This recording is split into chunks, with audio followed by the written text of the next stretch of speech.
As tropas de Hitler cruzaram a fronteira da Holanda em 10 de maio de 1940, dando início à campanha ocidental na Europa durante a Segunda Guerra Mundial. E durante as 6 semanas seguintes, o mundo tomou conhecimento do conceito de Blitzkrieg, ou Guerra Relâmpago.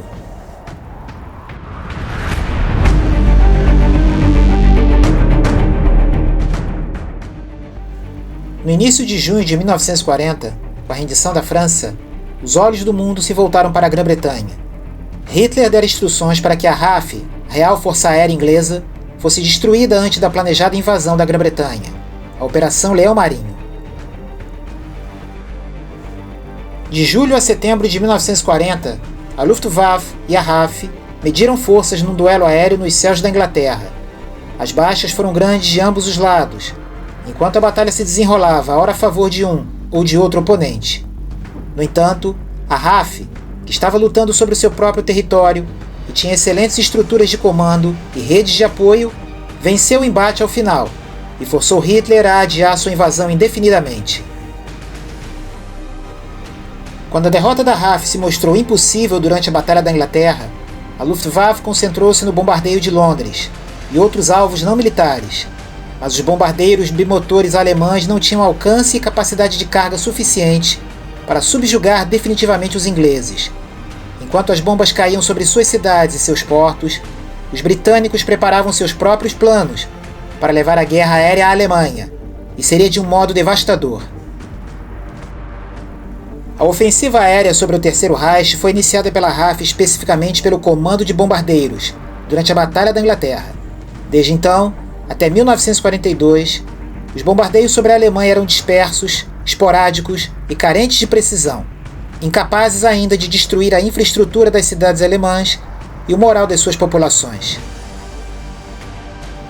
Foi somente em 1943, com a chegada de um novo modelo de grande bombardeiro quadrimotor para a RAF, Avro Lancaster, que teve início uma ofensiva de ataque mais eficiente sobre a Alemanha, com o Comando de Bombardeiros alinhando 3.000 desses aviões nesse ano, número que aumentaria para quase 7.000 até 1945. O Comando de Bombardeiros sofreu várias mudanças em sua liderança durante a longa campanha sobre o Terceiro Reich, sendo Arthur Harris por quem mais tempo ficou no comando, e provavelmente enfrentou o período mais crítico dessa guerra, transformando um grupo pequeno e ineficiente em uma máquina de destruição e morte altamente concentrada e organizada. Não há dúvidas de que o Comando de Bombardeiros, juntamente com seus aliados americanos, teve papel significativo para a derrota da Alemanha nazista.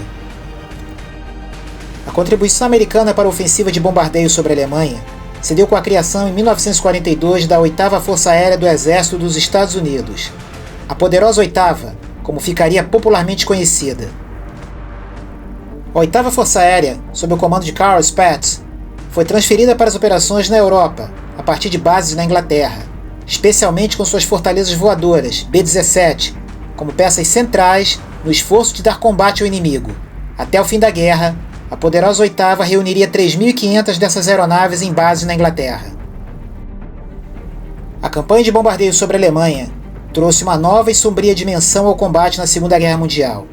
Dali em diante, a guerra seria total.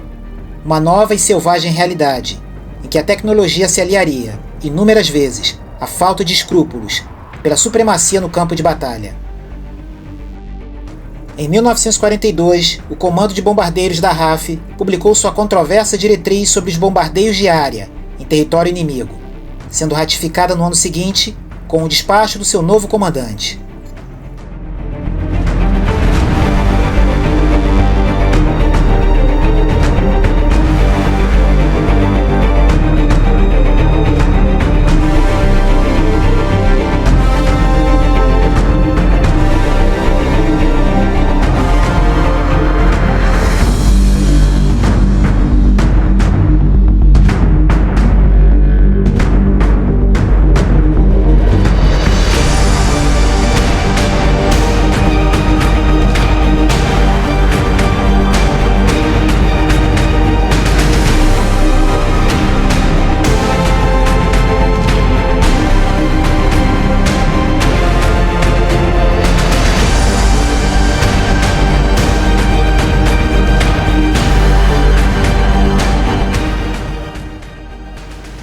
No ano de 1943, os líderes aliados reunidos na Conferência de Casablanca discutiam a respeito do futuro modo de condução da guerra, e uma das decisões dessa conferência foi executar uma intensa ofensiva de bombardeio combinado contra a Alemanha, utilizando o comando de bombardeiros e a 8ª Força Aérea.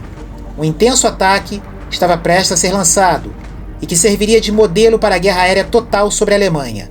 Para atingir esse objetivo, seria preciso dispor de toda a força de seus aviões, combinada com táticas e técnicas inovadoras, para conter a ameaça das defesas alemãs. Assim, em 24 de julho de 1943, as aeronaves aliadas decolaram de suas bases na Inglaterra em direção a Hamburgo, cidade escolhida por sua enorme população e com muitos prédios velhos e precários. O codinome do ataque alude a uma conhecida repreensão bíblica, Operação Gomorra. Para conter as defesas antiaéreas, os aliados criaram o Windows, um conjunto de fitas de metal ou plástico capazes de criar um aglomerado de alvos primários, ou múltiplos retornos nas telas de radar inimigo, com o fim de confundir e distrair. A ampla utilização de bombas incendiárias criou um fenômeno conhecido como tempestade de fogo, que seriam responsáveis por tantas mortes quanto as ocasionadas pelas bombas convencionais.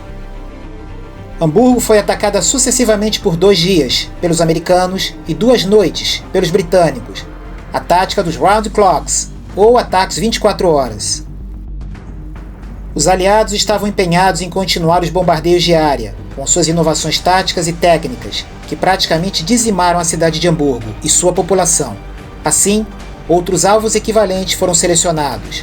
Mesmo com as contramedidas alemãs se tornando cada vez mais sofisticadas, os estrategistas aéreos dos aliados estavam determinados a derrotar a Alemanha pelo ar, com a avassaladora superioridade numérica de seus bombardeiros pesados e caças de escolta de longo alcance.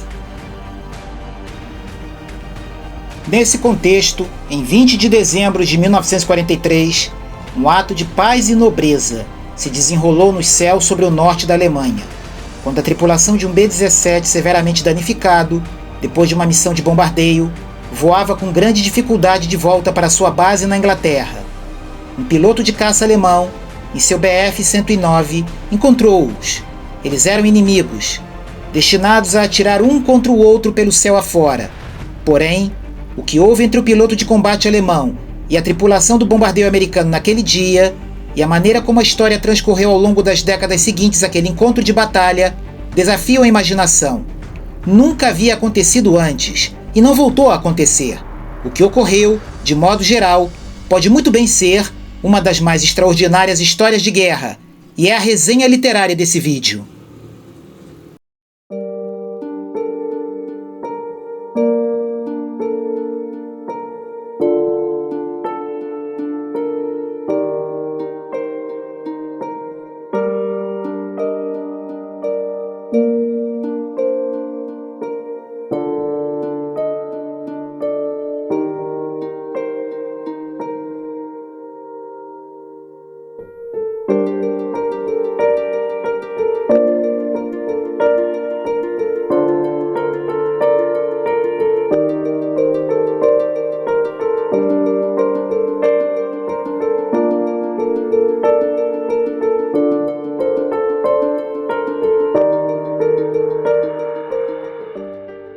Dezembro de 1943. Um bombardeio americano seriamente danificado se esforça para sobrevoar a zona de guerra alemã.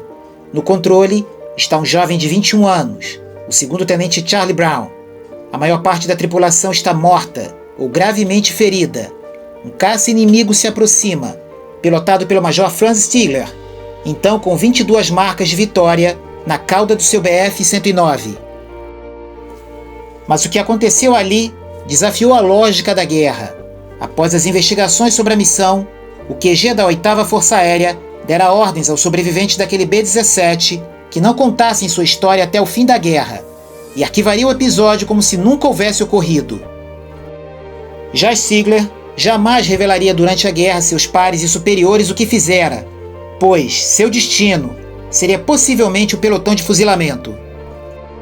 Quase 50 anos depois, Adam Michaels nos conta essa história real e impressionante através de O Amigo Alemão, publicado no Brasil em 2017 pela Geração Editorial.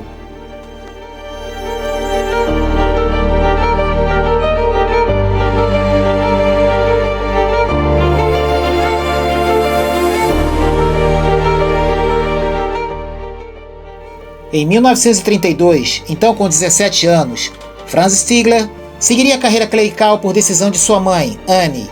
Já seu irmão, August, estudava na universidade para o magistério. O padre Joseph lecionava na escola de Franz quando este fora pego fugindo das aulas para ir voar no planador. Mas Franz teve como defensor o padre professor. Joseph sabia que Franz era bom aluno, um filho dedicado aos seus pais e sincero em sua fé. Então, durante uma conversa, encorajou o jovem a decidir, por si mesmo, entre a carreira clerical e seu desejo manifesto pela aviação. Após a depressão dos anos 30, a Alemanha passava por uma era de renovado otimismo e crescente poder, sendo o avião e as autoestradas símbolo desse orgulho e promessas nacionais. No refinado terminal da Lufthansa, no movimentado aeroporto de Munique, passavam pilotos de toda a Europa, entre eles o piloto da Lufthansa Franz Stigler, agora com 22 anos, em um curso incompleto de engenharia aeronáutica da Universidade de Würzburg, envergando um paletó azul marinho com listras amarelas nos punhos, gravata carmesim e o emblema dourado de aviador resplandecente no peito. Franz era um piloto de pôster para a companhia aérea e percorrera um longo caminho pessoal e profissional depois da conversa com o padre Joseph, que havia mudado sua vida. Durante o curso acadêmico, aos finais de semana, começou o treinamento de voo no aeroporto local. Chamava-se Escola de Pilotos Comerciais, e os instrutores lhe ensinavam sem custos a pilotar aviões motorizados. O governo nazista pagava por esse treinamento, porque queria formar pilotos, tendo que escolher entre aprender a voar sentado em um banco universitário ou, efetivamente voando. Franz abandonou a universidade e completou seu treinamento. Quando a maior companhia aérea da Europa, a Lufthansa, ofereceu emprego a Franz, ele agarrou a oportunidade. Durante 4 anos, ele trabalhou como comandante responsável pela Conferência de Rotas Internacionais, estabelecendo percursos mais rápidos e seguros entre Berlim e Londres, e sobre os Alpes para Roma e Barcelona. Nessa época feliz e glamourosa para Franz, aviões anfíbios, trimotores e zeppelins cruzavam os céus. Em um dia de 1935, Hitler desafiara o Tratado de Versalhes e, com uma canetada, recriara a Luftwaffe. Enquanto Franz andava pelo aeroporto envergando garbosamente seu uniforme de piloto comercial, um oficial da Força Aérea Alemã, com um uniforme semelhante ao seu, exceto pelo cinto marrom e a calça de montaria introduzida em compridas botas, acenou, se aproximou e lhe entregou um envelope lacrado, dizendo: "Suas ordens, seu país precisa de você." Franz suspeitara que aquele dia chegaria. Essa era a razão pela qual o governo nazista subsidiaria seu treinamento, como de diversos pilotos como ele, e uma companhia aérea nacional, a Lufthansa, para que o país tivesse pilotos experientes para um dia reconstruir a força aérea. E esse dia chegou para Franz, que, assim, serviria como instrutor de voo, ensinando os jovens a voar por instrumentos em longas distâncias. Paralelamente, Franz continuaria como civil, pilotando seu Ju-52, sob a bandeira da companhia aérea, embora suas missões servissem à Força Aérea, como voar para a Espanha, que enfrentava uma guerra civil, onde o envolvimento alemão com homens e armas, incluindo aeronaves e pilotos, lutando ao lado dos nacionalistas, era por demais conhecido. Franz pilotava um Heinkel 72, cadete, no assento dianteiro, enquanto o aluno sentava-se atrás dele. Depois de missões bem-sucedidas para a Espanha, a Força Aérea quis mantê-lo treinando pilotos e fez dele instrutor-chefe da Escola de Pilotagens para Oficiais em Dresden. Entre seus alunos estava Gerhard Beckham, quase dispensado por insuficiência técnica para o voo, não fosse a sua persistência e a paciência de seu instrutor, mas que, concluindo o curso de pilotagem, viria a se tornar o segundo maior ase da Luftwaffe e lutaria ao lado de Frank, nos anos finais da guerra, em um destacamento especial. No início de 1939, o cadete que se tornaria o aluno mais querido de Franz aguardava-o enquanto saía do avião após uma aula, seu irmão mais velho, August, parado à sua frente na pista de pouso. Franz sabia que August se alistara na Força Aérea contra a vontade da mãe de ambos, mas a probabilidade de que fosse enviado para ser treinado por Franz era mínima e inacreditável. Durante as férias da escola de pilotagem, Franz e August ficaram na casa de suas infâncias, em uma rua tranquila de Amberg, no sul da Alemanha. Entrando no quarto do irmão para uma conversa casual, o aposento estava vazio, mas Frank viu sobre a escrivaninha uma pilha de cartas. Pegou uma e leu, trêmulo. A carta era uma cópia de, com profunda preocupação, a mensagem secretamente composta pelo Vaticano para todos os católicos alemães. No domingo de Ramos de 1937, a encíclica havia sido lida por todos os padres, bispos e cardeais para suas congregações em toda a Alemanha, e 300.000 cópias tinham sido distribuídas. Redigidas pelo cardeal de Munique, von Faulhaber, e pelo Papa Pio XI, o texto dizia aos católicos alemães, em termos cuidadosamente velados, que o nazismo era uma religião do mal, baseada em racismo e contrária aos ensinamentos da Igreja e ao direito de todo homem à igualdade. Sem mencionar Hitler, fazia referência a um profeta insano e arrogante. Quando Hitler tomou conhecimento da encíclica, ele e o Partido Nazista rugiram em vingança, decretaram que a carta era ilegal e perseguiram monges, padres e todas as gráficas que haviam participado da impressão. Franz suspeitava que as cartas na escrivaninha de August, na verdade, pertencessem à noiva dele, que era sobrinha do cardeal da cidade. A mente de Franz ficou perturbada quando viu a carta em posse de seu irmão e a queria queimar. Quando August voltou, Franz o confrontou, perguntando o que ele estava fazendo de posse de uma literatura de tão alto risco e que poderia levá-lo ao campo de concentração em Dachau. Ambos sabiam sobre Dachau e os campos que existiam para concentrar em um lugar único qualquer alemão que confrontasse o nazismo. Vendo a perturbação de Franz, August prometeu livrar-se das cartas. Franz não culpava August pela oposição a Hitler, pois sabia que os pais de ambos também se opunham, e sempre lhes diziam que Hitler não era líder deles. Em 1933, eles tinham votado no Partido do Povo da Baviera, o Partido Católico, que recebera pouco mais de 1 milhão de votos, mas ainda assim perdera para o Partido Nazista. Sendo então um adolescente, Franz prestara pouca atenção às eleições de 1933, sendo apático em relação à política, mas agora, aos 24 anos, começava a concluir que toda a Alemanha se tornara um campo de concentração. Não havia eleições, não havia liberdade de imprensa, não havia liberdade de expressão e não havia liberdade para se alistar nas Forças Armadas ou não. O melhor que Franz poderia fazer, segundo ele mesmo, era manter-se longe da ação persecutória dos nazistas, de modo que nem ele, nem o irmão, terminassem Dachau. Quando August se formou na escola de voo, Franz espetou o emblema de aviador em seu uniforme. Depois do casamento com sua noiva, August foi para a escola de bimotores, o caminho para um piloto de bombardeios, e Franz continuou a ser instrutor. No outono de 1939, os cadetes de Franz entraram no refeitório e se aproximaram dele agitando jornais. A grande manchete em letras góticas anunciava Guerra com a Polônia. Os jovens riam e gritavam.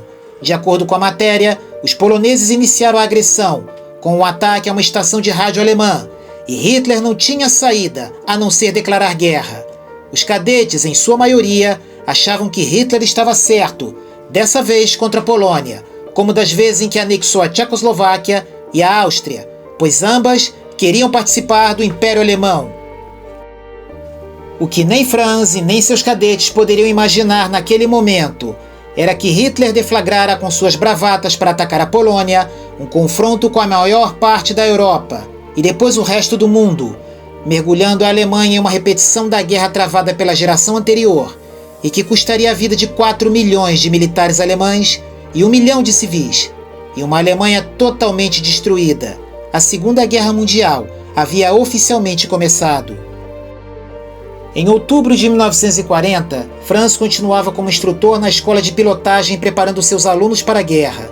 As tropas alemãs ocupavam quase toda a Europa Ocidental.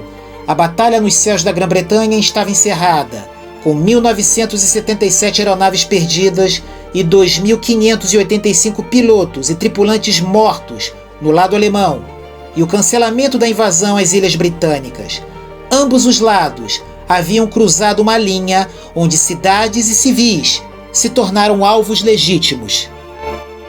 Franz levantou o rosto, espantado, quando ouviu a porta da sala de aula ser aberta com delicadeza, pois os cadetes a escancaravam-na alegremente após uma missão, e viu o padre Joseph, parado com trajes civis e não clericais, mas a cruz de madeira ao pescoço. Franz pressentia ares pesarosos naquela visita, pensando ser sobre seu pai, mas as palavras do padre mudariam seu rumo mais uma vez. August falecera, pilotando um bombardeio Ju-88, que explodira ao decolar da França ocupada pelos alemães em direção à Grã-Bretanha. Não haveria funeral. August já fora enterrado, como herói, em Caen, França. Franz culpava a guerra, mas sobretudo os britânicos, e seu pesar se tornou em ódio. Antes de voltar para casa e consolar os pais, Franz foi conversar com o comandante da escola sobre seu luto e pedir demissão do cargo de instrutor. O comandante tentou demovê-lo do pedido, por ser Franz seu melhor instrutor, afastando-o temporariamente das atividades escolares para que ele pensasse melhor. Porém, quanto mais Franz pensava, mais sabia o que queria.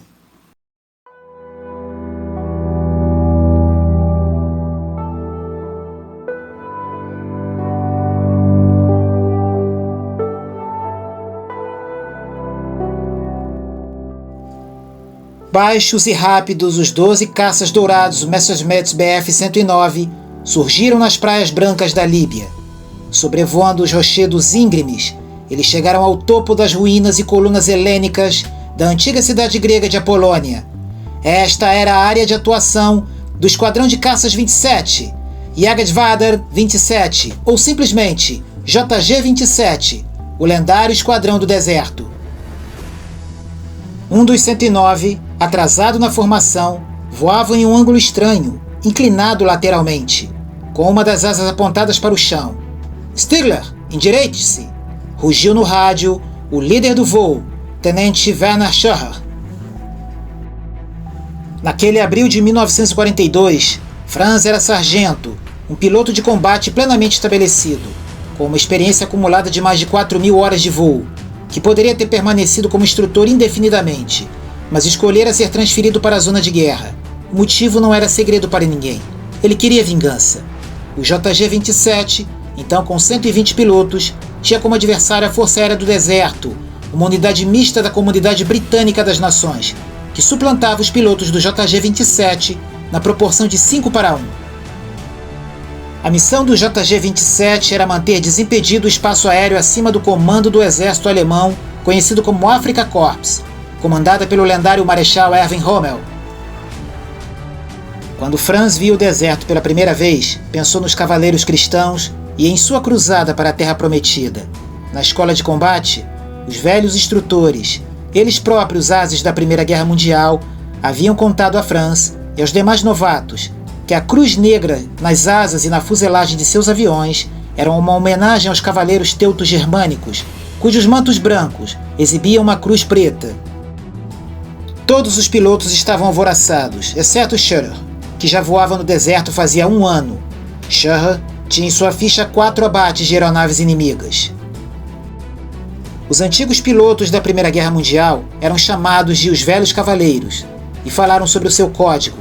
Não era escrito, nem discutido, apenas podia ser testemunhado e incorporado.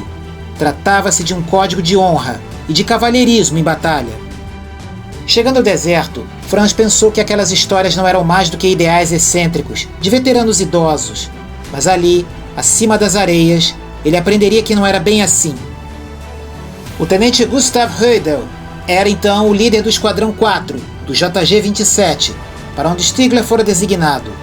Tinha naquela ocasião 37 vitórias aéreas, conquistadas na Espanha durante sua guerra civil e desde o início da Segunda Guerra, na Polônia, Grécia, Rússia e no deserto. Mas não pintava nenhuma marca de vitória no leme de cauda de seu 109, ocultando de seus oponentes, e mesmo seus pares, estarem diante de um ás, exceto pela cruz de cavaleiro pendurada em seu pescoço.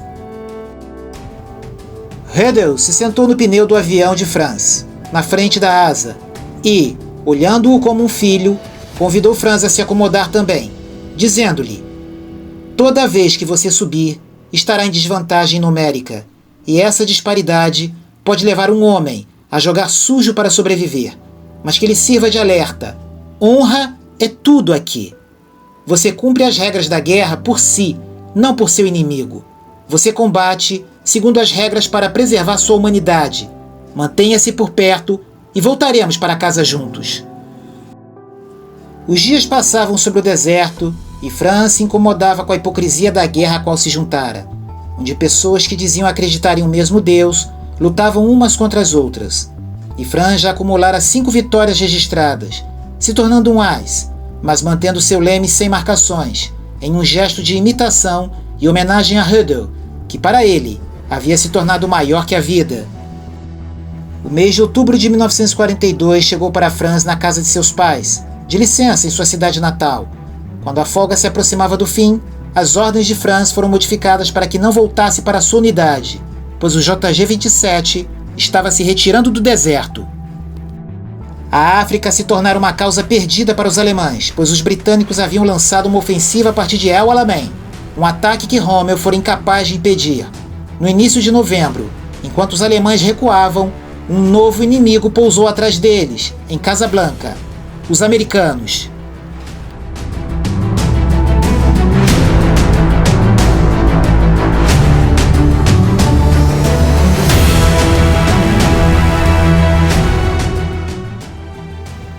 A Sicília era tão quente quanto o deserto, mas ao contrário da África, a ilha tinha árvores, flores e riachos, ao longo dos quais cresciam grandes arbustos. Na base aérea de Trapani, Franz caminhou sem destino ao longo da pista de decolagem, onde eram mantidos os novos 109 do Esquadrão 6, codinome Ursos, porque haviam feito do Urso de Berlim sua mascote e o tinham pintado em suas insígnias. Os pilotos se esparramavam em confortáveis cadeiras brancas e bebiam chá de ervas e limonada gelada.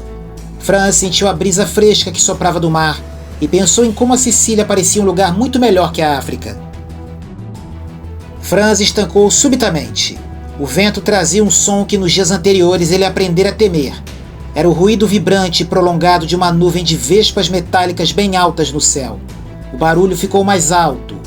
Franz olhou para cima enquanto corria e viu 20 ou 30 pequenas cruzes brancas a cerca de 15 mil pés. Seus receios se confirmaram. Eram 4 motores. Os aviões que os americanos chamavam de B-17.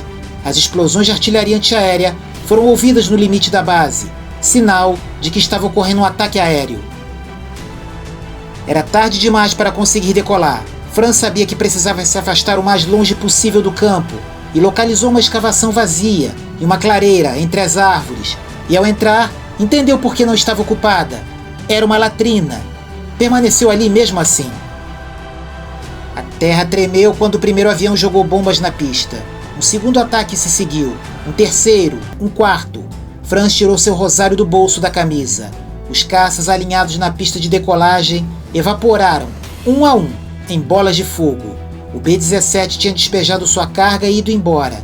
Era parte do plano dos aliados para cortar a linha de abastecimento de Rommel a partir da Sicília, e sem a qual o Afrika Korps capitularia em definitivo. Franz gostava da ideia de perseguir a Horda, como os bombardeios eram chamados, e esse momento lhe chegou semanas depois de preservar a vida, escondido em uma latrina. Franz mirou no bombardeio mais baixo do 97º Grupo de Bombardeios, para que ele e seu esquadrão pudessem fazer a saída mais rápida possível. Ele percorreu 800 metros em 2 segundos, depois 700 metros, 600, 500, e conseguiu enxergar estrelas brancas norte-americanas nas laterais dos bombardeiros. Estavam todos a 24 mil pés sobre a ilha de Maretimo, a oeste da Sicília. A tripulação dos bombardeiros conseguia vê-lo também, e os artilheiros abriram fogo, 84 metralhadoras apontando em sua direção, como se ele fosse um foco de luz sobre um ator no palco. Cada arma cuspia 7 balas pontudas de calibre .50 por segundo, com projéteis passando por sua cabine. Franz percebeu a dolorosa verdade sobre os ataques aéreos feitos por trás. Você não consegue fazer isso e não ser atingido. Quando Franz acabou o mergulho de fuga, tanto sua aeronave quanto os bombardeios dos quais se afastava cada vez mais, permaneciam em condições de voo, com pouco ou nenhum dano. Missão completa. Retornar à base. Alguém passou pelo rádio.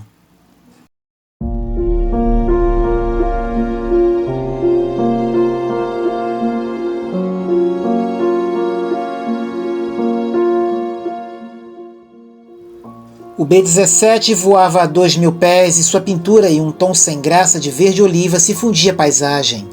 O piloto ocupava o assento da esquerda. Embora tivesse apenas 22 anos, ele exibia a barra dourada de segundo-tenente na gola da camisa. Seu rosto era quadrado e os olhos castanhos observavam o mundo abaixo dele. Seu nome era Charlie Brown. Sua aparência era comum e sua constituição física era magra como a média, mas ele era um pensador, mantendo longas conversas silenciosas consigo. O sorriso de Charlie refletia a criação dura e humilde que tivera em uma fazenda da Virgínia Ocidental, como as que sobrevoava agora em seu treinamento, e onde havia ordenhado vacas antes de ir para a escola.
Em seu beliche de canto, no fim da longa barraca metálica de teto abobadado, durante o congelante inverno daquele 20 de dezembro de 1943 na Inglaterra, Charlie se virava e remexia.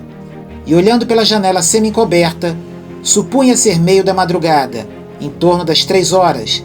Ele sabia que precisava voltar a dormir. Seu segundo combate estava a um alvorecer de distância.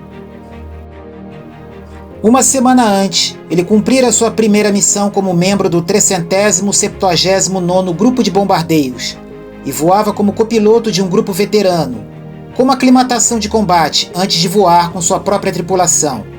O B-17 que Charlie voava bombardeou as bases de submarinos alemães na cidade de Bremen e voltou ileso, levando Charles a pensar que talvez toda essa história sobre lançar bombas não seja assim tão ruim. O curso da nova missão cruzava o Mar do Norte e levava novamente a Bremen, dessa vez para atacar a fábrica de caças FW-190, na periferia da cidade.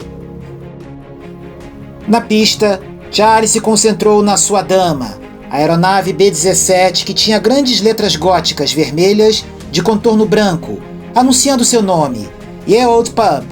Charlie afetuosamente a apelidou The Pub. Iniciando as manobras no pátio, viu incontáveis caudas à sua frente, cada leme exibindo a marca do grupo, um K preto dentro de um triângulo branco.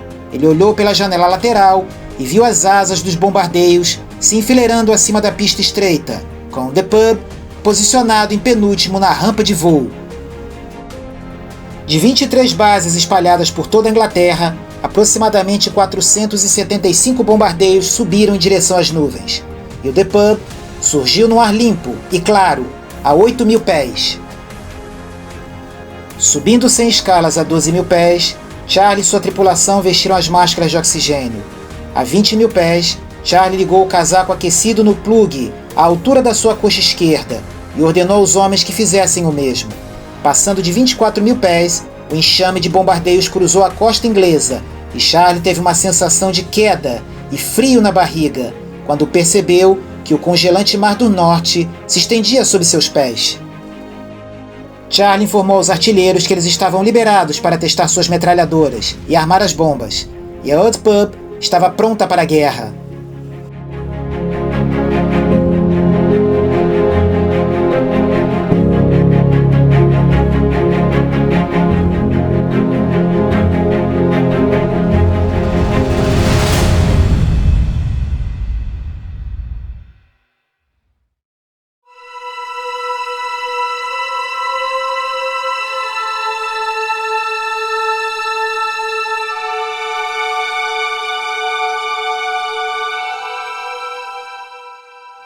Desde a decolagem, bombardeiros em toda a volta de Charlie vinham retornando à base por problemas mecânicos. Os bombardeiros ultrapassaram a costa e entraram na Europa continental. Abaixo, surgiram grandes campos congelados, em tom cinza esverdeado. O 379 mantinha o curso sudeste e iria percorrer mais 48 quilômetros antes de fazer a curva para Bremen, e daí percorrer igual distância para lançar suas bombas. Eram 11 horas e 5 minutos da manhã. Charlie sabia que, se conseguia enxergar a Alemanha, os radares alemães e os localizadores de solo também podiam vê-los. Os P-47s de escolta eram plenamente visíveis paralelamente aos bombardeios, mas os P-38 e P-51, prometidos pelo comando do grupo, não estavam à vista. Charlie sabia que eles poderiam estar em qualquer ponto ao longo da fileira de bombardeios que se estendia por 128 quilômetros. Bandidos! Ouviu-se na fonia do The Pub quando os P-47 atravessaram a formação para perseguir o inimigo. Charlie consultou o relógio de pulso e viu que eram 11h32 da manhã e estava a 48 quilômetros do alvo, presos em voo em linha reta por 10 longos minutos. Através do para-brisa, Charlie viu uma nuvem preta de fumaça oleosa, depois outra, então mais uma. Rapidamente, o céu ficou coalhado de bolhas de uma tempestade criada pelo homem. Bem longe, abaixo, 250 disparadores de artilharia tinham começado a puxar as cordas de disparo de seus canhões de 88 mm. Os canhões disparavam a cada 3 segundos, mandando céu acima projéteis de 9 quilos. Olhando pela janela do lado esquerdo, Charlie viu a parte interna do motor 2 do The Pub soltando fumaça perfurado por projéteis.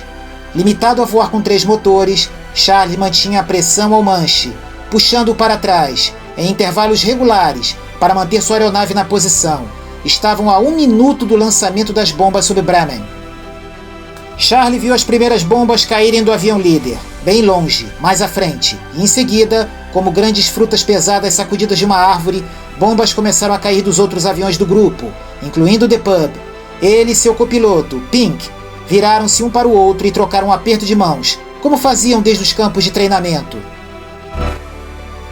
Uma vez cumprida sua missão, a estratégia do 379 era escapar da Alemanha o mais rápido possível.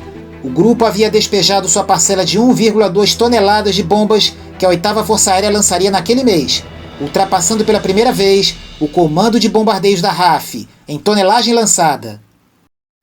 Como os demais homens do grupo, a tripulação do The Pub começou a procurar nos céus as aeronaves inimigas e as amigas que lhes dariam proteção. Não encontraram nenhumas, nem outras.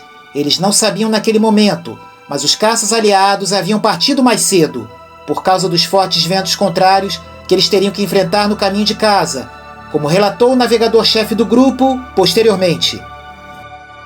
Nesse momento, o motor 4 do The Pub começou a falhar, mas o The Pub não estava sozinho. A aeronave do segundo tenente Walter Reichhold, ou simplesmente Walt, um piloto muito popular no grupo, e cuja aeronave não tinha nome de batismo ou pintura artística. O avião de Walt estava ferido também, e fluidos hidráulicos sangravam de sua asa esquerda. Walt abandonou a formação e ficou ao lado da asa de Charlie, ambos com força reduzida. Charles e Walt observaram impotentes enquanto as silhuetas dos aviões de seus companheiros encolhiam e convergiam na distância. Lentamente o restante da 8ª Força Aérea passou por cima deles, projetando sombras na cabine de Charlie, que sabia que as tripulações nas outras aeronaves olhavam para ele e Walt com piedade. Eles haviam se tornado bombardeios errantes, extraviados. Na torre ventral do The Pub, seu artilheiro Black viu o avião de Walt mergulhar em uma tentativa de apagar o fogo que irrompeu em seus motores e sumir em uma formação nebulosa. Os gritos de Walt pelo rádio avisavam ataques de caças inimigos, quando então Black viu um clarão cor de laranja, como uma explosão, brilhar entre as nuvens. O artilheiro de cauda do The Pub, Eck, gritou pelo rádio que 509 inimigos estavam embaixo e atrás do The Pub, nas mesmas nuvens onde Walt havia desaparecido e onde Black vira o clarão.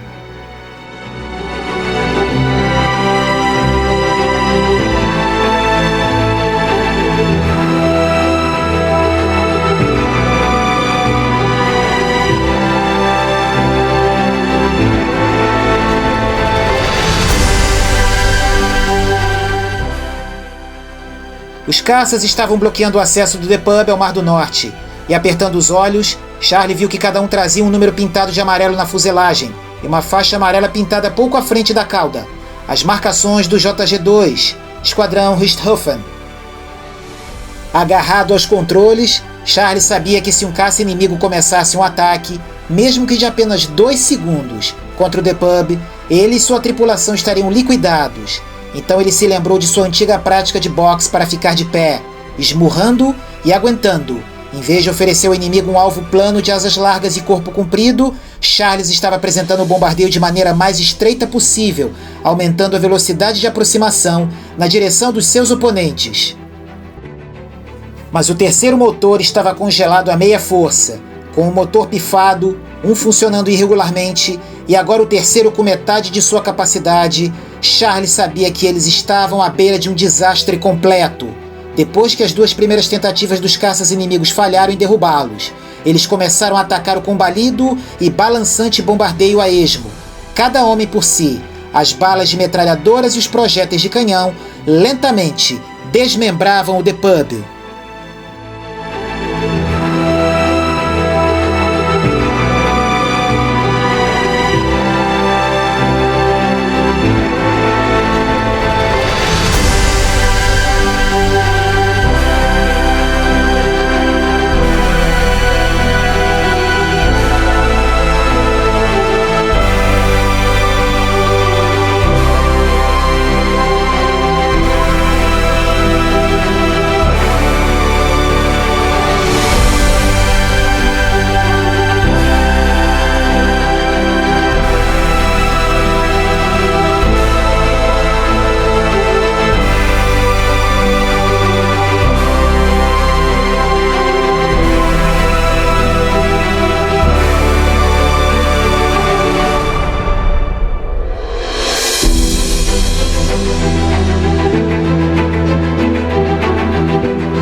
Com um estabilizador arrancado, o bombardeio inverteu sua posição e entrou numa rotação horizontal lenta e de ponta cabeça. Pink já estava inconsciente ao lado de Charlie, cuja máscara parou de soltar oxigênio e, mesmo sem ela, o ar gélido e rarefeito também não chegava aos seus pulmões. Então sua visão apagava devagar, sua cabeça ficando frouxa, vazia. Via as fazendas alemãs orbitando lá embaixo, a 8 quilômetros de distância.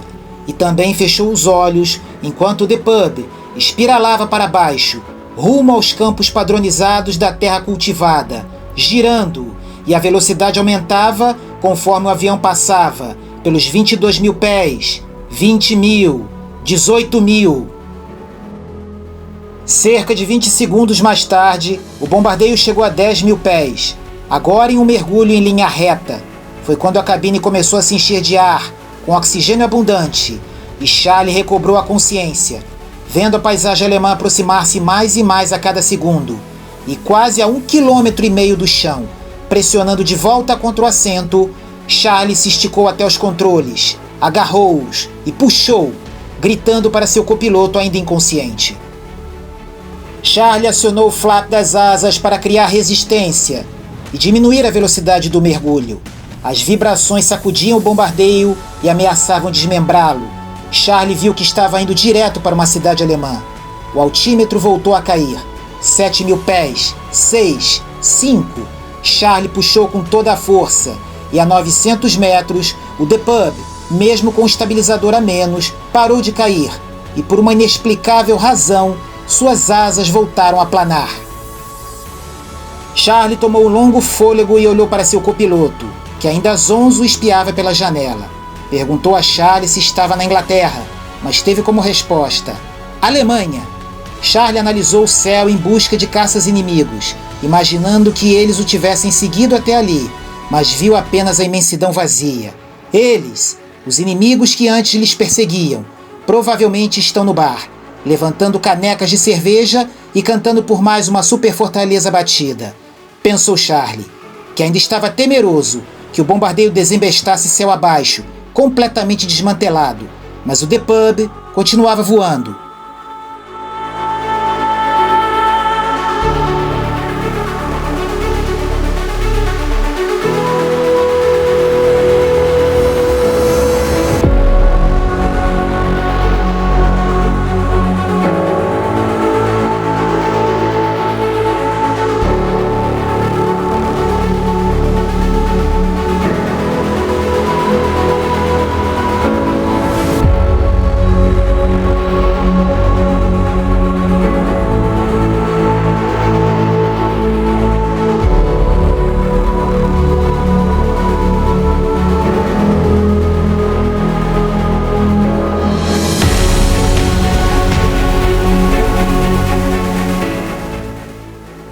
Com os microfones inoperantes, Charles gritou por Doc, o navegador, para que identificasse onde estavam e fizesse uma rota segura de volta para casa.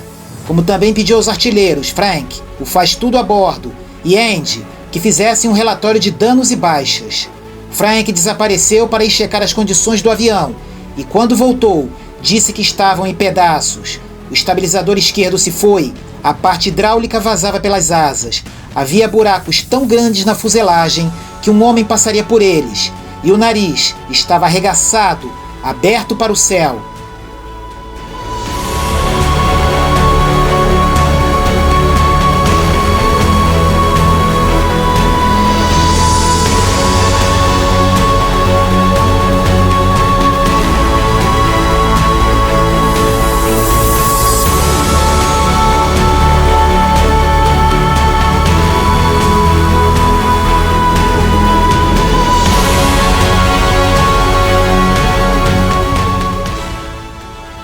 Eles estavam a noroeste de Oldenburg, e o modo mais rápido de sair da Alemanha era voar por mais 56 quilômetros até o mar.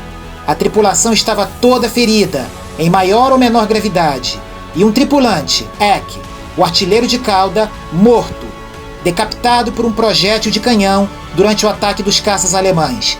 O interior do The Pub estava parecendo um centro cirúrgico. Eles se aproximavam da costa, mas havia um erro de curso determinado por Doc que nem ele, nem Charlie identificaram, pois ao traçar a rota no mapa, que se agitava violentamente pelo vento forte que ingressava no interior do bombardeio, Doc estivera tão concentrado nos anéis de artilharia antiaérea tracejados no mapa que deixara de perceber que o percurso atravessaria a vila de Yevor, que possuía um campo aéreo.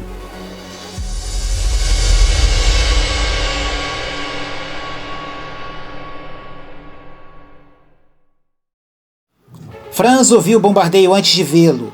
A equipe de terra tinha acabado de amarrar um pente de projéteis de 20 mm para canhão e de bater e travar a capota de proteção do motor do caça, quando um ronco baixo se fez ouvir na parte sul da base, atraindo a atenção de todos. Vários quilômetros adiante, um B-17 vinha na direção deles, tão devagar e tão baixo que parecia que ia pousar. O ruído ficou mais alto e mais profundo, como o rugido de 1000 baterias graves. Os olhos de Franz se ergueram e escalou a asa de seu avião para decolar imediatamente. Franz pressionou o botão e deu partida no motor do seu caça. Sem esperar pela autorização da torre, ele rapidamente taxiou e disparou atrás do bombardeio.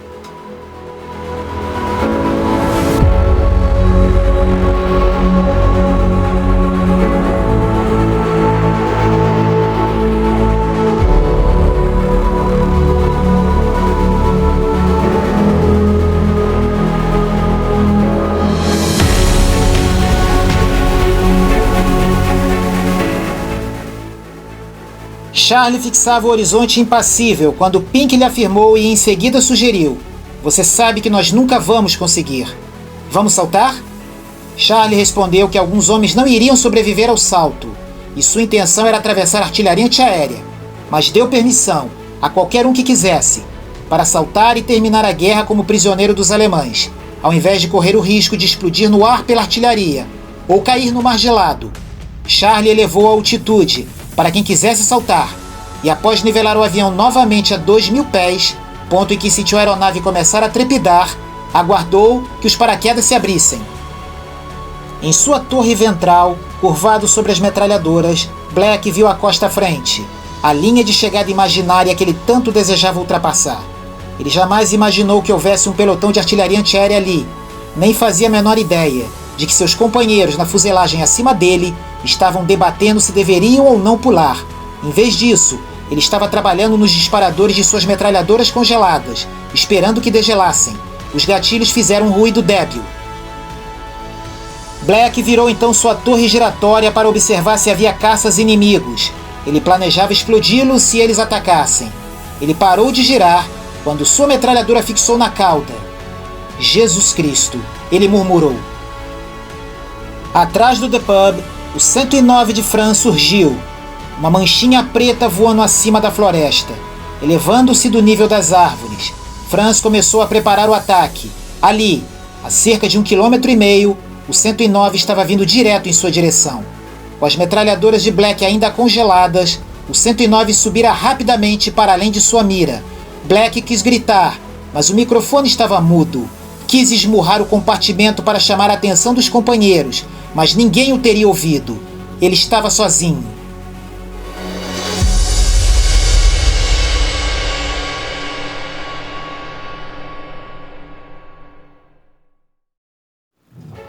Franz viu o artilheiro da torre esférica fazer mira em sua direção, então elevou-se até se nivelar com a cauda do bombardeio. Como o bombardeio estava sozinho, sem as metralhadoras coletivas de uma formação para protegê-lo, Franz decidiu atacá-lo por trás. Ele puxou de volta o acelerador para estabilizar sua abordagem e evitar ultrapassar o aparelho danificado e moroso. Ele posicionou o leme e ajustou sua mira para a cauda do bombardeio, onde ele presumia que um artilheiro de retaguarda estava sentado, com 2 metralhadoras apontando de volta para ele.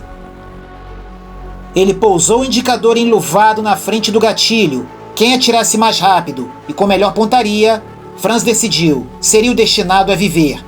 Franz estreitou os olhos e fez pontaria através da mira de sua metralhadora. Ele aproximou o dedo do gatilho com uma força apenas 1 grama abaixo da pressão necessária para realizar o disparo.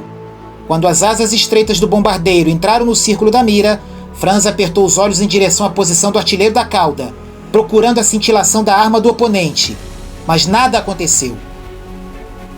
Tem alguma coisa errada, Franz pensou, quando viu as metralhadoras de cauda apontadas para a terra.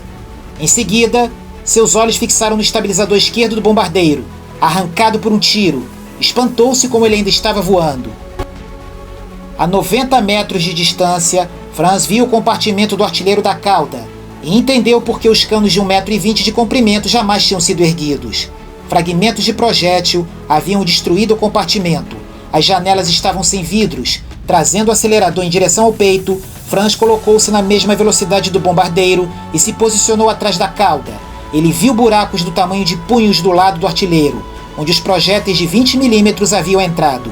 E viu, inclusive, o artilheiro inerte, com a gola de pelos de sua jaqueta vermelha de sangue.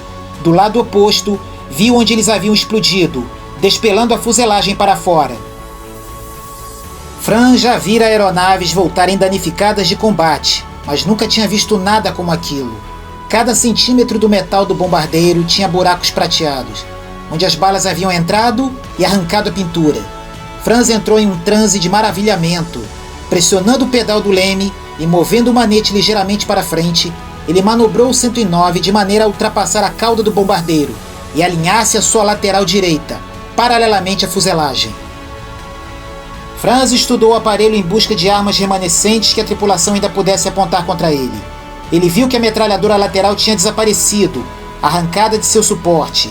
Viu que a torre dorsal estava vazia e que a sala do rádio havia sido explodida. Ele subiu um pouco mais, apenas o suficiente para ultrapassar a altura do compartimento superior. Então, no centro da aeronave, viu algo perturbador. Os membros da tripulação enrodilhados uns nos outros, cuidando dos feridos. Avançando ainda mais um pouco, Franz posicionou o 109 acima da asa direita do B-17. Ele viu que o nariz fora arrancado. O bombardeiro voava como que sustentado por um fio invisível.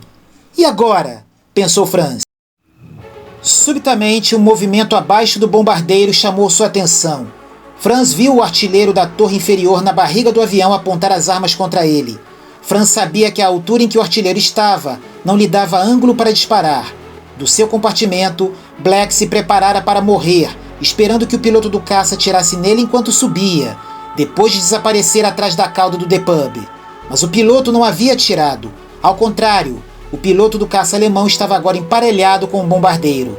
"O que você está esperando?" perguntava silenciosamente o artilheiro de dentro de sua torre ventral.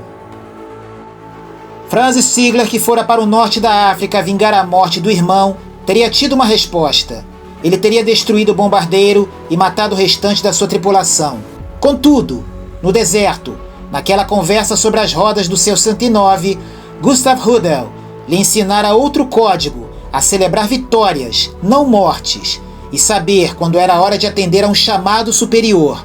Franz se convenceu que derrubar aquele bombardeiro naquele estado não seria uma vitória para ele, tampouco queria levar tal abate na sua consciência pelo resto da vida.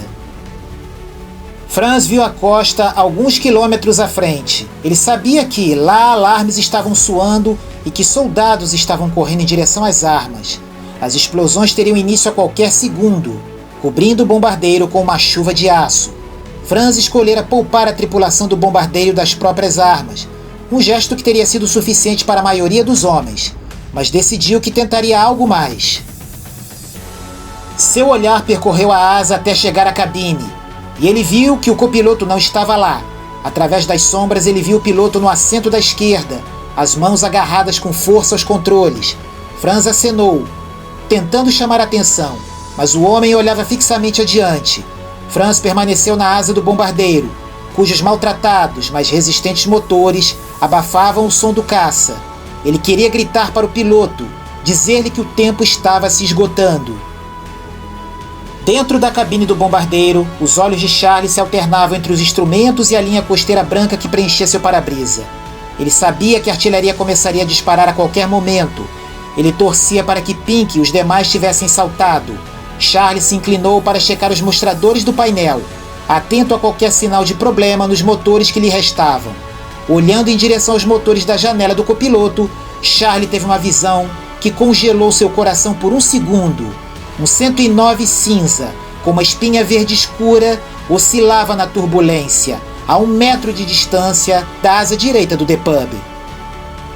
Charlie fechou os olhos e sacudiu a cabeça, pensando ter tido uma alucinação ruim. Entretanto, quando ele reabriu os olhos, o 109 ainda estava lá. Franz cumprimentou Charlie curvando a cabeça. Pink subiu à cabine e tomou seu lugar ao lado de Charlie, anunciando que toda a tripulação sobrevivente resolvera ficar. E brincou, dizendo que Charlie iria precisar de ajuda para levar a garota para casa, se referindo ao The Pub. Esperando que Charlie sorrisse ou discordasse, Pink seguiu o olhar de Charlie pela janela e disse: "Meu Deus, isto é um pesadelo." Ao que Charlie respondeu: "Ele vai nos destruir." De sua posição privilegiada na asa do bombardeiro, Franz viu os dois pilotos que o encaravam. Viu o choque e o medo nos olhos deles, pois sabiam que estavam vulneráveis. Com a mão esquerda, Franz apontou para baixo, em direção à terra, indicando que os pilotos pousassem na Alemanha. Ele sabia que era preferível ser um prisioneiro de guerra a ter a vida ceifada por uma explosão de artilharia antiaérea. Mas os pilotos americanos sacudiram a cabeça e mantiveram o nível de voo. Franz praguejou, frustrado, e sabia que poderia levar um tiro por deixar um bombardeiro fugir. Mexendo no pedal do leme, Franz se afastou alguns metros do bombardeiro, para que sua silhueta pudesse ser vista de cima e de baixo. Ele sabia que se outro caça alemão se aproximasse, não faria nada, com ele estando ali. Ele calculou da mesma forma em relação aos rapazes em terra. Os artilheiros alemães eram muito bem treinados e reconheceriam a forma de um 109 de longe. Se eles o vissem, saberia que era um deles. Porém, quando vissem o bombardeio em sua asa, será que segurariam os disparos? Os artilheiros da Força Aérea Alemã observavam o caça e o bombardeiro voando em sua direção. Lado a lado, os dois aviões pareciam um pequeno pardal e uma grande gaivota. Os artilheiros estavam observando os aviões através dos binóculos, desde que eles haviam surgido, como duas cruzes negras no horizonte ao sul. Havia algo de muito atípico nas aeronaves que se aproximavam. Era a formação. O comandante da bateria e seus localizadores estudaram a formação através dos binóculos. Ver os dois aviões voando em uníssono girou uma chave em suas mentes. O caça e o bombardeiro que se aproximavam faziam um voo com propósito e reflexão. Ninguém sabia o que fazer, nem mesmo o comandante da bateria. Todo mundo na Luftwaffe sabia que eles possuíam os próprios B-17, abatidos e depois reconstruídos para serem utilizados em operações clandestinas ou em treinamento, de modo que os pilotos de caça conhecessem o avião que iriam encontrar em combate. Poderia haver diversas explicações, mas de uma coisa o comandante da bateria estava certo: um 109 estava prestes a sobrevoá-los e ele não poderia atirar contra um dos seus. "Não disparem!" ele gritou. Lado a lado, o 109 e o B-17 ultrapassaram os soldados que defendiam a muralha do Atlântico, e depois os obstáculos costeiros e a arrebentação. A visão era linda, um pequeno caça protegendo o grande bombardeiro. Eles voaram juntos sobre o mar cinza, como se estivessem partindo de um mundo e entrando em outro.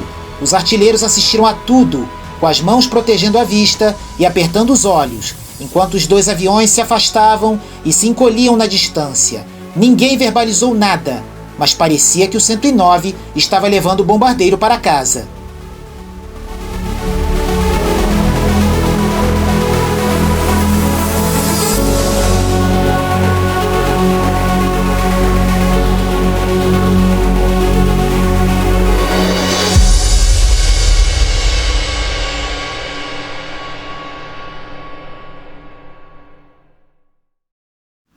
Atrás dos controles, Charlie estava tão obcecado pelo pesadelo voando junto à sua asa direita que esqueceu completamente da muralha do Atlântico que acabara de ultrapassar sob a escolta de um 109. Mas quando ele olhou novamente para o lado, ainda via o piloto alemão como uma ameaça. Provavelmente um dos mesmos caças que, mais cedo, haviam atirado contra seu avião e estava agora brincando com eles, planejando liquidá-los sobre o mar. Charlie sentiu uma emoção inédita: desespero. Ele sempre quisera ter respostas para dar à tripulação, ou um plano, como um líder. Agora, porém, com o 109 alemão grudado em sua asa, ele não tinha ideia do que fazer. Ao contrário de Charlie, Franz tinha um plano. Ele vira os danos do bombardeiro e conhecia os estragos melhor do que os próprios pilotos. Ele sabia o que eles precisavam fazer. Franz acenou para chamar a atenção dos pilotos. Quando eles olharam em sua direção, ele apontou o dedo para o leste. Suécia. Ele mentalizava esperando que os americanos entendessem o gesto. Franz sabia que a neutra Suécia estava a apenas 30 minutos de voo de distância, mas o copiloto americano simplesmente deu de ombros. Franz percebeu que não estava fazendo nenhum avanço do lado do copiloto e pensou que o piloto talvez fosse um homem mais razoável. Movendo gentilmente o leme, Franz pulou o bombardeiro, sua sombra, atravessando a cabine. Mantendo-se acima da asa esquerda, Franz viu grossos pingos de óleo caírem do motor fundido do bombardeiro. Agora ele tinha certeza, eles precisavam ir para a Suécia, ou jamais voltariam vivos para casa. Quando o piloto do bombardeiro olhou para Franz, seu rosto tinha uma expressão resignada, como se ele estivesse esperando que o alemão abandonasse de uma vez por todas quando se afastou da sua asa direita. Mais uma vez, Franz apontou para a Suécia, mas o piloto do bombardeiro continuava confuso. Franz pensava, mas que besta quadrada!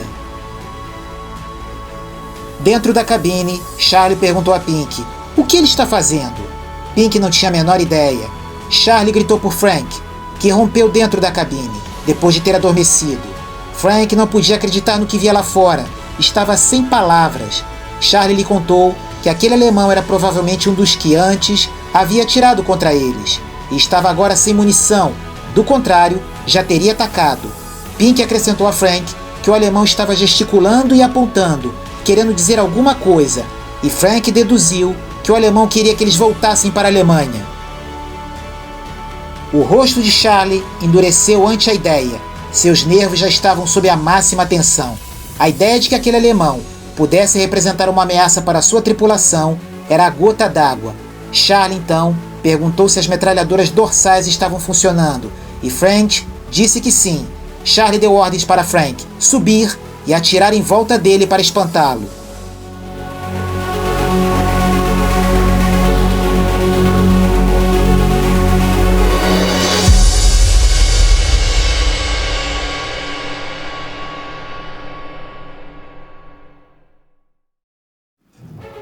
Franz viu quando o terceiro aviador surgira na cabine e o encarava com olhos arregalados, e em seguida desaparecera.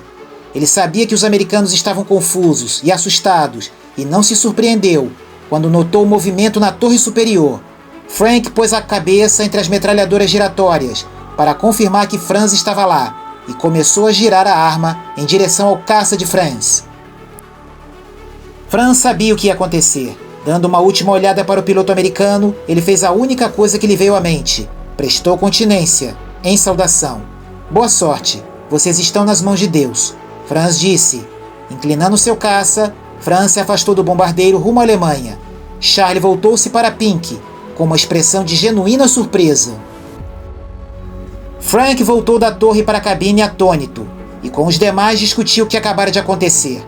Eles e o piloto alemão tinham voado lado a lado por menos de 10 minutos, sem trocar uma palavra, mas a imagem da saudação do piloto do caça estava como que gravada a ferro quente na mente de Charlie, que não sabia o nome daquele piloto, nem o que queria dizer com seus gestos, mas estava certo de uma coisa: fosse quem fosse, seu inimigo era um bom homem.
Após a escolta de Frank, o The Pub seguiu seu caminho sobre os 482 quilômetros do Mar do Norte, em direção à Inglaterra, caindo suavemente alguns metros a cada minuto devido ao buraco no nariz, a fuselagem esburacada e a potência precária com os 3 motores que lhe restava, deixando Charlie apavorado.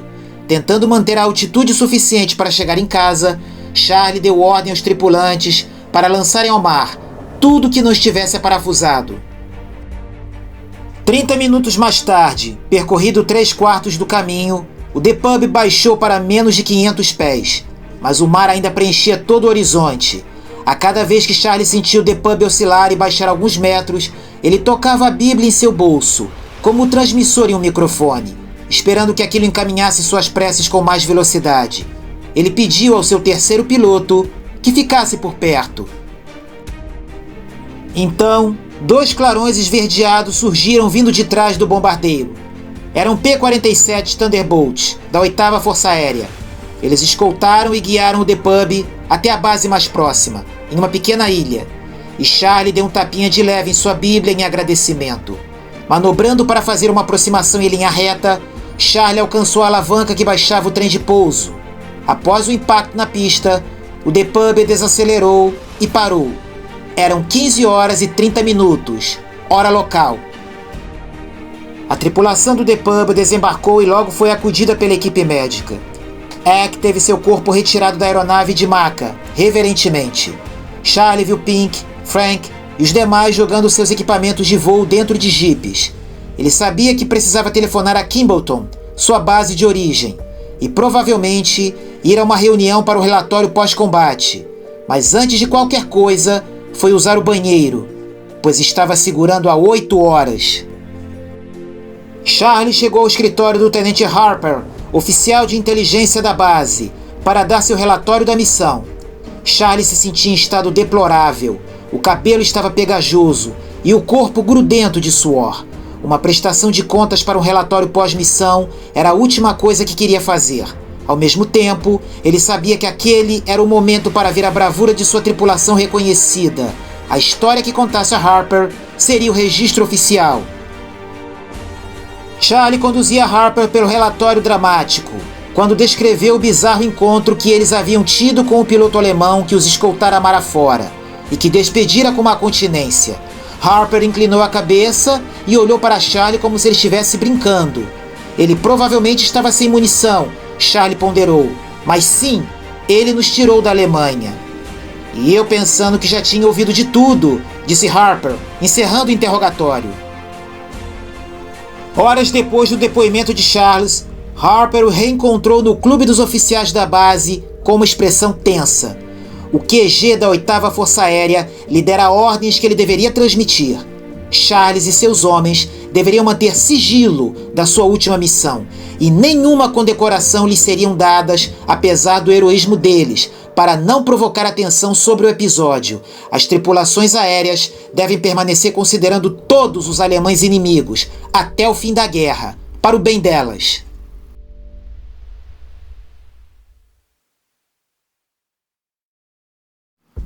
Em 11 de abril de 1944, Charlie e sua tripulação original completariam sua 28ª e última missão a bordo do seu bombardeio, Carroll Down, onde voara suas últimas 26 missões. O The Pub, sobrevivendo à sua última e trágica missão em Bremen, foi levado para os Estados Unidos após alguns reparos, mas ainda muito danificado, foi posteriormente desmembrado e descartado como refúgio. Naquele dia, Charlie fumaria um charuto e beberia uísque direto da garrafa, fazendo-o circular entre sua tripulação. Enquanto Charlie via seus homens celebrando a própria sobrevivência, rodava no fundo de sua cabeça uma pergunta sobre o piloto alemão que os escoltara para fora do inferno. Quem era ele e por que nos deixou escapar? Charlie olharia para o horizonte a leste e torceria em segredo para que seu inimigo também sobrevivesse à guerra. Franz sabia desde o momento em que se afastara do bombardeiro que havia cometido um ato grave. Não poderia contar a ninguém. Ele ajudara o inimigo a escapar. Se alguém o ligasse àquele ato, ele sabia que poderia enfrentar o pelotão de fuzilamento.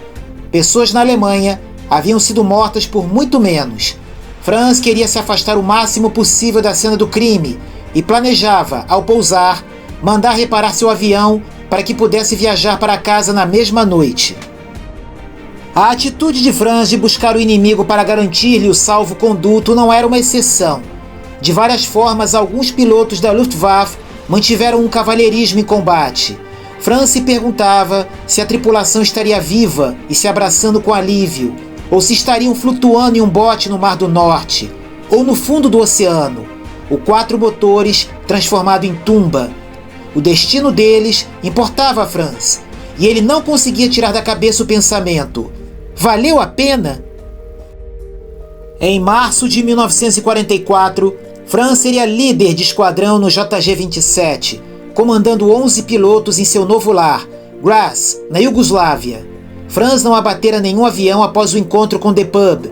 Desde aquele episódio, as prioridades de Franz haviam mudado. Ele já não se esforçava para conseguir vitórias. Agora, sua missão era levar seus rapazes para casa. Com a chegada de 1944, o requisito para a Cruz de Cavaleiro eram 40 vitórias, mas Franz não se importava mais. Ao final de outubro de 1944, encontrou Franz liderando um esquadrão em Grossenheim, a leste da Alemanha. Em uma tentativa de reverter os fracassos das decisões estratégicas ruins, o alto comando da Luftwaffe decidira exaurir os veteranos como Franz, ordenando que os pilotos tinham que atacar até ficarem sem munição e reabastecer, alçar voo e atacar de novo, até que todos os bombardeios tivessem deixado o espaço aéreo alemão. O maior sucesso dessa nova regra de Hermann Göring, ministro da aviação da Alemanha, foi destruir os homens, levá-los a crises nervosas e desmaios dentro das cabines, por entre os unidos dos motores de seus aviões. Os pilotos começaram a voar embriagados. No esquadrão de caças 26, um comandante chegará ao ponto de se matar dentro da cabine, usando uma pistola. Os pilotos estavam sendo surrados, física e psicologicamente, esmagados até a destruição. Franz já não dizia a seus homens: fiquem comigo e vocês voltarão vivos para casa, pois sabia que aquilo não era mais verdade. Ele vira veteranos demais morrerem ao tentar resgatar novatos de situações completamente sem saída. Desde Graz, Franz fora pessoalmente derrubado mais vezes do que conseguia contar. Em 7 meses, ele saltara de paraquedas 4 vezes e em outras 4 ocasiões pousara seu caça de barriga. No início de 1945, a guerra estava perdida para a Alemanha e Franz se tornara novamente um instrutor, depois de se graduar no treinamento de jatos, já que dominara muito rapidamente um novo tipo de caça alemão, o Me-262. Na verdade, Franz sabia que seus motores eram frágeis como porcelana, porque eram feitos com matéria-prima de baixa qualidade, devido à escassez de minerais. Um motor novo tinha vida útil de apenas 28 horas e, se recondicionado, 10 horas. Quase ao fim da guerra, Franz voltou aos céus. Circulavam rumores que Adolf Galland, um prestigiado as da Luftwaffe, reunira veteranos para formar um esquadrão de 262, a Liga de Caças 44, na base aérea de Brandemburgo, a oeste de Berlim. Os instrutores chamavam o esquadrão de Hospício Voador ou Circo de Galland, mas Franz conhecia Galland, o homem por trás daquela unidade de apenas 12 pilotos, que para muitos na Luftwaffe era o esquadrão dos especialistas. Os exércitos norte-americano e soviético estavam prestes a se unir e separar a metade superior da Alemanha da inferior. Galland queria que sua unidade estivesse do lado norte-americano e não do lado soviético quando a cortina baixasse. Eles já não lutavam pelo Reich, mas por si mesmos e suas famílias. A Liga estava agora em Salzburg, sem ter mais caças para lutar. Galland liberou Franz, que partiu sozinho, a pé, para Berchtesgaden, onde se deparou com a infantaria americana.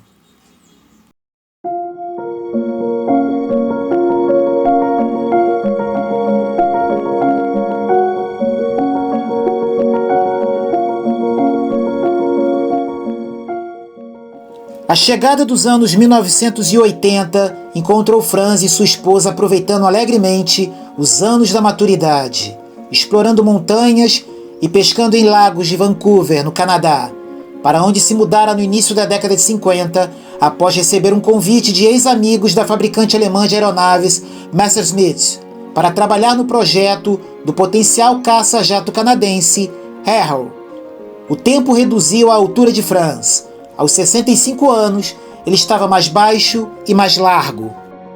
Por diversão, começou a pilotar aviões de pequeno porte e chegou mesmo a comprar um Messerschmitt 108, um avião de transporte de passageiros de 4 lugares, com linhas elegantes, como o 109 dos tempos de guerra, e pilotava-o em apresentações acrobáticas, fazendo o papel de inimigo que os P-51 iriam perseguir céus afora, para delírio da multidão. Em um dia de 1985, Franz olhou incrédulo para o convite que tinha em mãos. A Boeing Company soubera a seu respeito por intermédio de suas apresentações aéreas e o convidara a participar da festa de 50 anos da fortaleza voadora B-17. Franz ponderava acerca do convite, incerto se deveria comparecer.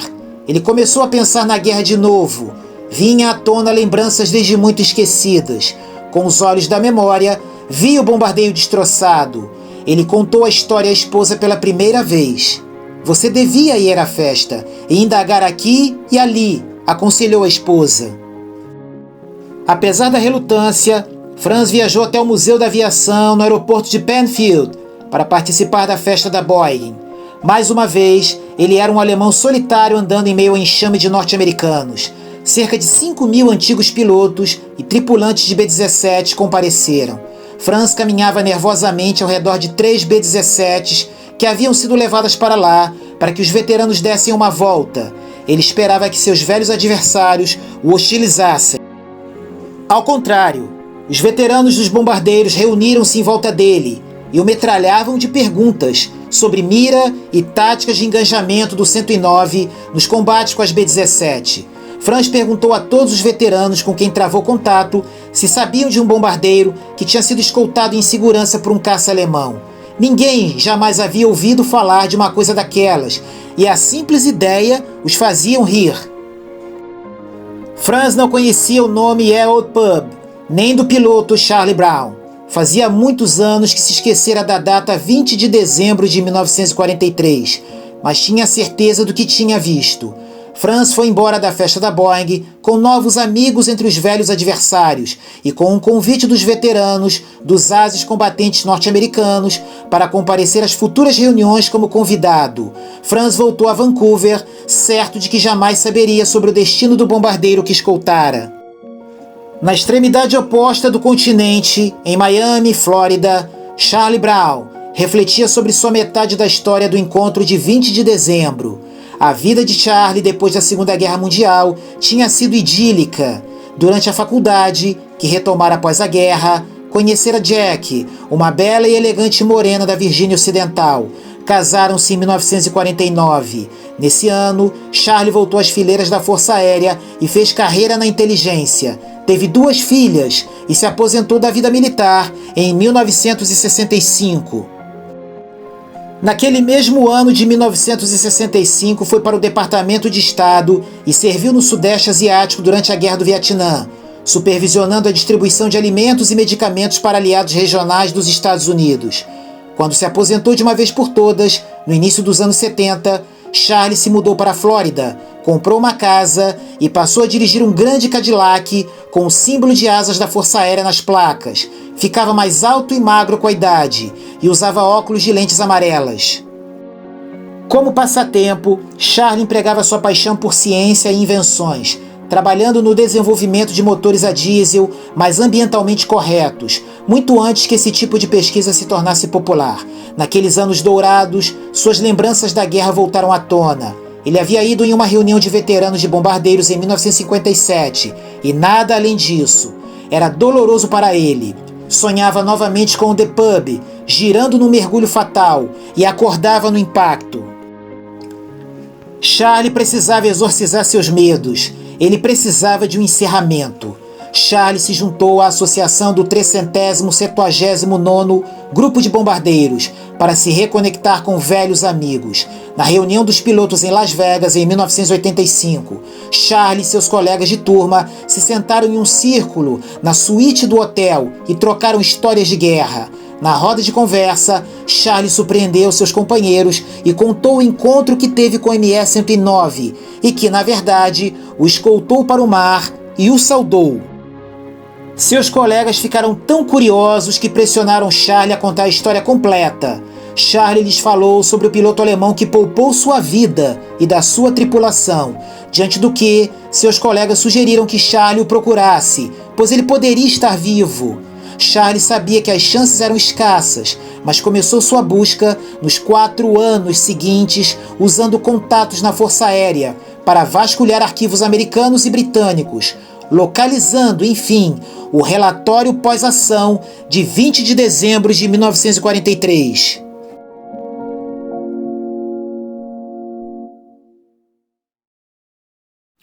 Charlie se lembrava do homem que escrevera o relatório, o oficial de inteligência da base aérea de Syden, tenente Robert Harper.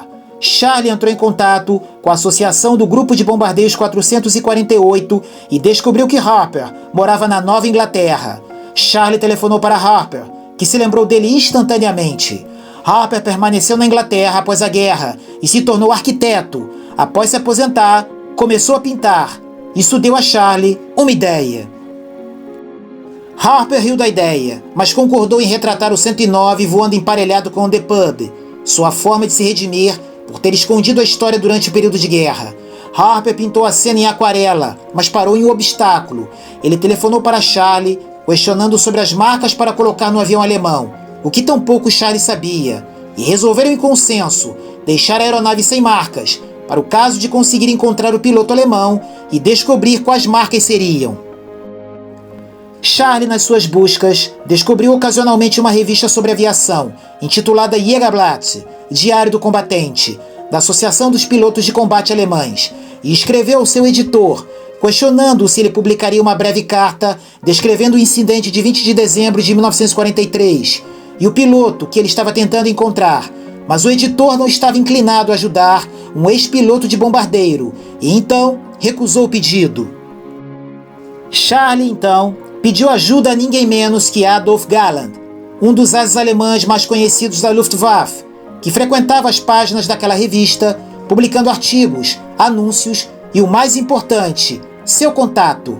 Galland respondeu a Charlie por carta que nunca ouvira falar de um 109 poupando um B-17, mas que ele mandaria o editor da Jägerblatt publicar a carta e pediu a Charlie que lhe enviasse sua história, ao que Charlie obedeceu prontamente. Em sua carta, Charlie descreveu a hora, o lugar e outras informações gerais a respeito do encontro, no qual um único 109 fez pontaria em um B-17, não disparou, entrou em formação com ele e acabou voando em sua asa direita. Charlie informou o endereço na Flórida, onde poderia ser encontrado, mas ele não mencionou que o estabilizador horizontal esquerdo de seu bombardeiro havia sido arrancado, nem que seu leme estava quase destruído, tampouco que seu artilheiro de cauda estava morto. Os anos de inteligência militar tinham feito surgir nele certo ceticismo. Ele preservou os detalhes e, em um último fato, como um segredo a usar em um teste, na eventualidade de algum piloto alemão se apresentar. Mas a sua verdadeira escolta alemã, tendo voado como seu ala naqueles minutos em 20 de dezembro, conhecia o estado do The Pub e saberia com certeza sobre a extensão dos danos das superfícies de voo, como também que seu artilheiro de cauda jazia sobre sua metralhadora.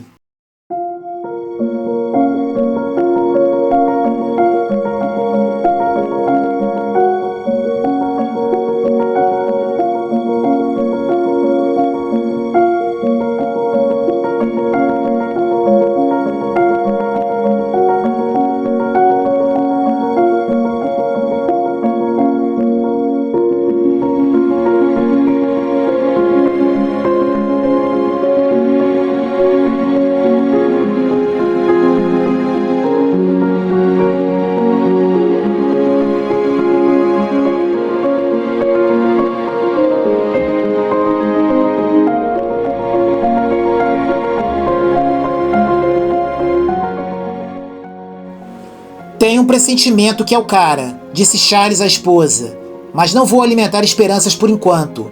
Charles se sentou para datilografar uma resposta para Franz. A meio caminho ele se impacientou e parou. Pegando o telefone, Charles chamou o serviço de informação. Ele pediu a lista de assinantes de Vancouver e perguntou se havia algum Franz Stigler. A telefonista disse que sim e deu o número de Franz. Charles ligou e Franz atendeu.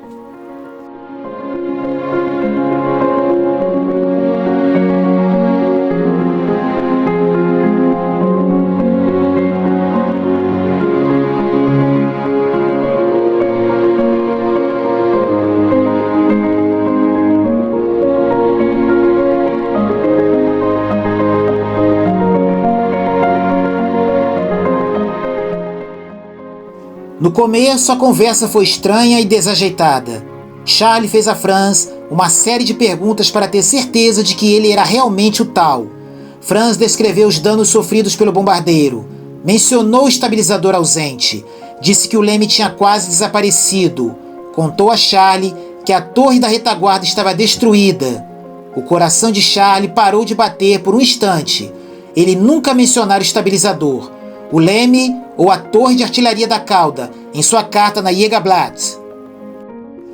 Então, Franz acrescentou: quando eu o deixei ir embora sobre o mar, pensei que você nunca chegaria do outro lado. Lágrimas corriam pelas bochechas de Charlie e molhavam o fone. Ele havia propositalmente deixado de mencionar na carta qualquer coisa a respeito de sobrevoar a água. Este era o último teste secreto. Charlie mencionara apenas o encontro ocorrido sobre a terra. Muito emocionado, Charlie perguntou a Franz a primeira coisa que lhe veio à cabeça.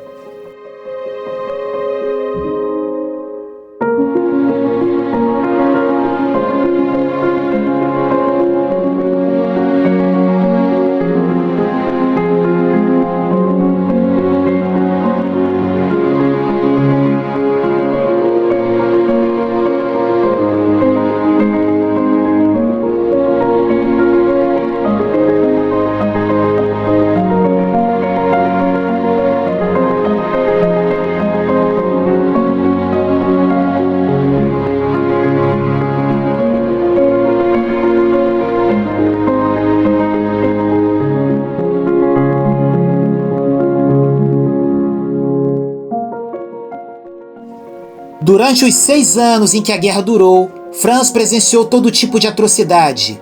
No final, pouco lhe restava, mas ainda havia algo e isso fez toda a diferença. Foi um ato tão irreal e profundamente humano que em tempos de guerra não fazia o menor sentido. Era algo execrável, alta traição. Pessoas tinham morrido por muito menos. Mesmo assim, Franz arriscou sua vida e o fez. Seus motivos, além de revelações inéditas e chocantes sobre aquela época, deixaram o mundo abismado, 50 anos depois. Quando o jornalista Adam Michaels conheceu o veterano de guerra americano Charlie Brown, ele não fazia ideia de que tinha diante de si uma história tão absurda e fantástica, que parecia ficção, mas não era, e precisava ser contada. O amigo alemão levou 8 anos para ficar pronto, e você vai entender por quê quando ler sua história.